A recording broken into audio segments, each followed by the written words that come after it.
Good morning, students. Today you can see activity number 24, standard 7th, subject English, bridge course. Learning outcomes or competency statements. Adhyan Nishpatti. Here you have to read aloud using proper pause, pace and volume. वाचन करत असताना कुठे थांबायचं, proper pause, पेस, दोन शब्दामधील अंतर and volume आणि आपला वाचन करताना असलेला आवाज, या गोष्टीचं आपण निरीक्षण करायचे. Then reads aloud poems and songs for enjoyment. कविता आणि गीत यांचं गायन किंवा वाचन, त्यातून आपल्याला आनंद मिळाला पाहिजे यासाठी करायचं. Refers to dictionary and printed and electronic reference material to check meaning, spelling and uses etcetera. Use of dictionary is essential. और printed and electronic reference means mobile phone and dictionary यांचा वापर आपण कशासाठी करू शकतो? To check meaning, spelling and uses. Spelling चेक करण्यासाठी, त्याचा अर्थ पाहण्यासाठी मोबाईल आणि डिक्शनरीचा वापर करू शकतो. Then there are some instruction for teachers and parents और facilitators. Number 1, let the learners read the poem with proper pronunciation and pauses. Grade 6, page number 42, The Man Who Thinks He Can.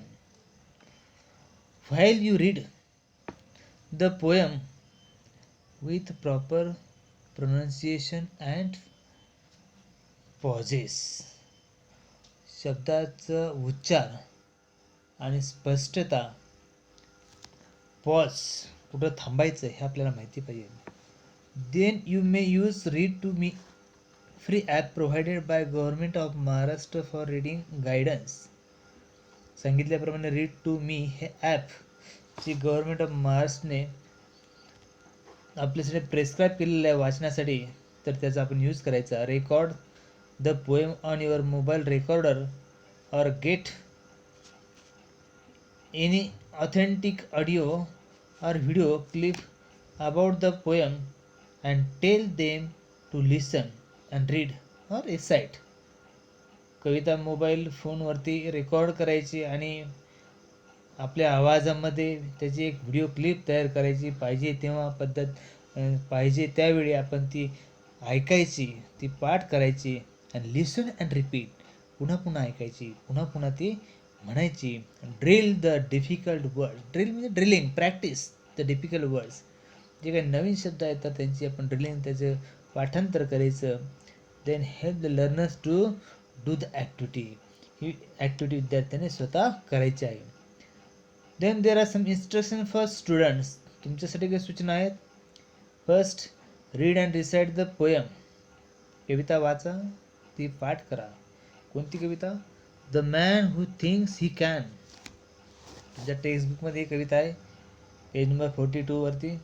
तर ती कविता तुम्ही वाचायची. Proper pause and pronunciation, चांगल्या आवाजामध्ये वाचायची, ती पाठ करायची आणि लक्षात ठेवायची. Take the help of parents और टीचर्स और dictionary in order to understand the activities. Activity समजण्यासाठी तुम्ही पॅरेंट्स, टीचर किंवा डिक्शनरीचा, त्या ठिकाणी डिक्शनरीची मदत घ्यायची आहे. Number 3, read the given chart and frame as many sentences as you can. खाली दिलेलं काय, हा चार्ट आहे, हा चार्ट तुम्ही वाचायचा आणि you have to frame as many sentences as you can.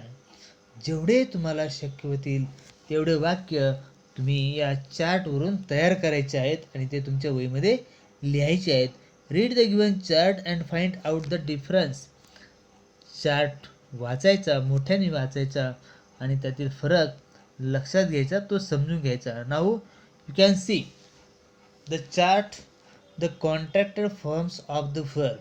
Contracted forms of the verb means short form, संक्षिप्त रूप, शब्दांचं संक्षिप्त रूप. Now you can see here are words and here are contracted forms, संक्षिप्त रूप आणि या ठिकाणी शब्द आहेत. For example I am, I am. Then you can see there is some words you can say will not, you will, you are, you have, does not, cannot, and here am. Then doesn't, can't, won't, you'll, you are, you have, अशा स्वरूपाचे contracted forms तुम्हाला आणखी तुमच्या पुस्तकामध्ये सापडू शकतील. ते तुम्ही ते लिहायचे आहेत आणि शोधायचे आहेत. Read the contracted forms of the words. हे जे काही शब्द आणि त्यांचे कॉन्ट्रॅक्टेड फॉर्म्स दिलेले आहेत, तर ते तुम्ही मध्ये लिहायचे आणि पाठांतर करायचे. Use this contracted forms and frame the meaningful sentences. यांचा वापर करून अर्थपूर्ण वाक्य तुम्हाला तयार करायचे आहेत. ते तुम्हाला तयार करता आली पाहिजे. Then you can see there is